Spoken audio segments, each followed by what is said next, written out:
Hello everyone, welcome back to economics classes. Today we are going to discuss the most important question from chapter Indian economy on the eve of independence. So let's start from first question. What is per capita income? तो per capita income is equal to हमारे भारत की income, it means national income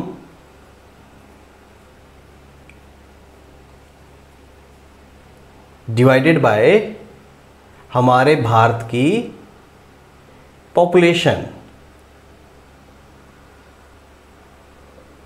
तो what is the formula of per capita income? National income divided by total population, and per capita income is also known as average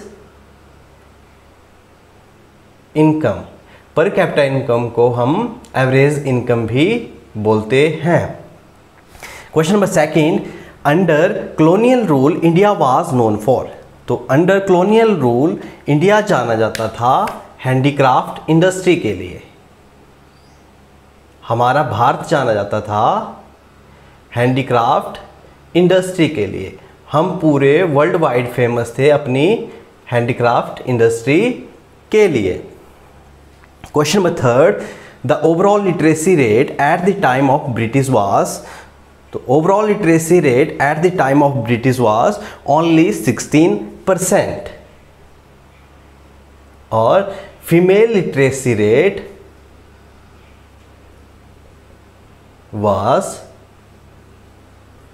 only 7%. तो it show a social backwardness.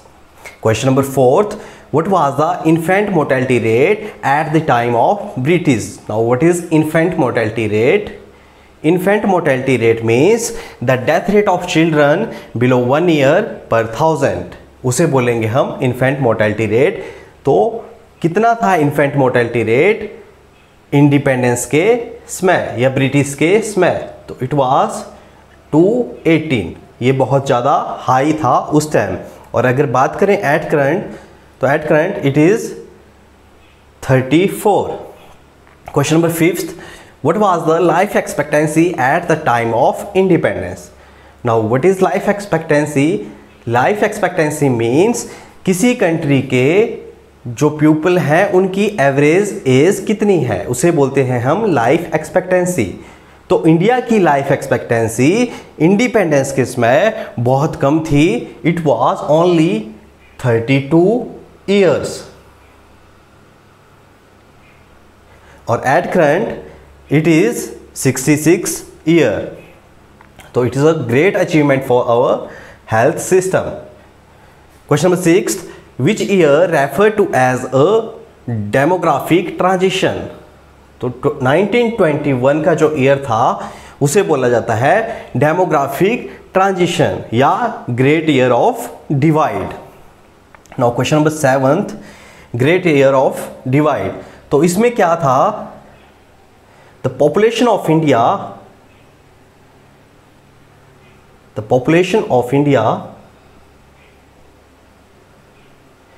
Guru positively. जो हमारे भारत की population थी वो 1921 के बाद, great year of divide के बाद, इसमें क्या था कि हमारे भारत की जो पॉपुलेशन थी वो पॉजिटिवली इंक्रीज होने लगी. इसे नाम दिया गया great year of divide. Question number 8, Suez canal. तो it serve as a direct route between India and Britain. क्या था सुएज कनाल? क्या था? ये डायरेक्ट रूट था इंडिया और ब्रिटेन के बीच में. Question number 9th, when was the Suez canal opened? It was open in 1869. ये ब्रिटिशर ने ओपन किया था. क्यों ओपन किया था?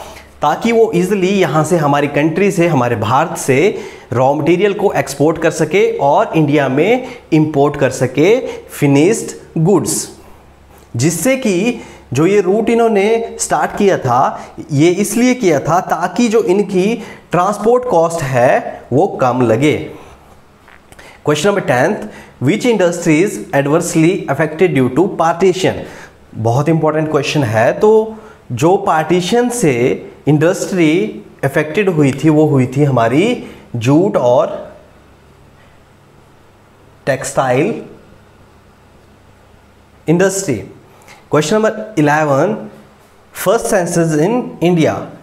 तो हमारे भारत में जो पहली जनगणना हुई थी वो हुई थी 1881 को। किसने की थी? लॉर्ड मेयो ने।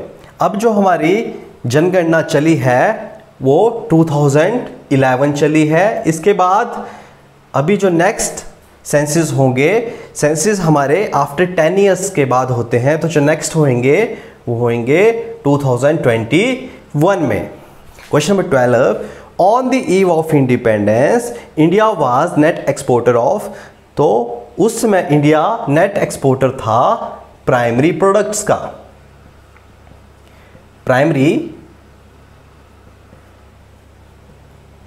प्रोडक्ट्स का। Now question number 13, what is primary goods या प्राइमरी प्रोडक्ट्स। तो प्राइमरी प्रोडक्ट्स मीन हमारा रॉ मटेरियल। तो ब्रिटिशर ने क्या किया था, इंडिया को प्राइमरी प्रोडक्ट्स का एक्सपोर्टर बनाया था और नेट इंपोर्टर बने थे final goods. India's oldest iron and steel plant is. तो इंडिया का जो ओल्डेस्ट आयरन स्टील प्लांट है वो है TISCO at Jamshedpur.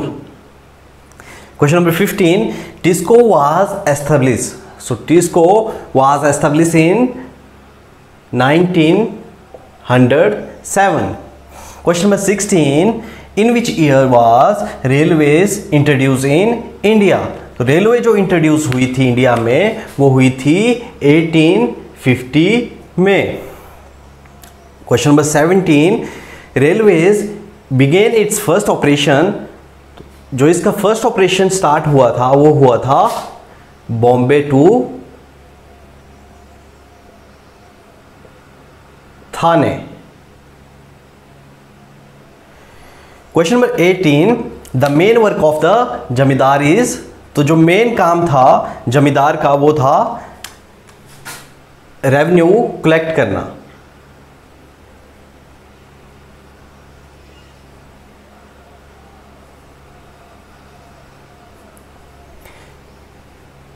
Question number 19, who was the permanent owners of the soil. तो जो permanent owners of the soil होते थे वो होते थे, या permanent owner of the land जो होते थे, permanent owner of the land वो होते थे जमींदार।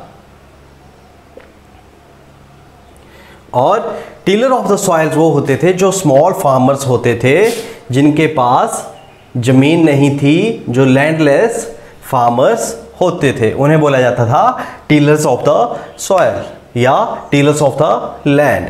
Question number 21, major contribution to the GDP of the country on the eve of independence. तो जो हमारी सबसे ज़्यादा जनसंख्या लगी थी वो लगी थी एग्रीकल्चर में, और जो सबसे ज़्यादा कंट्रीब्यूशन था वो भी किससे था? एग्रीकल्चर सेक्टर से, on the eve of independence.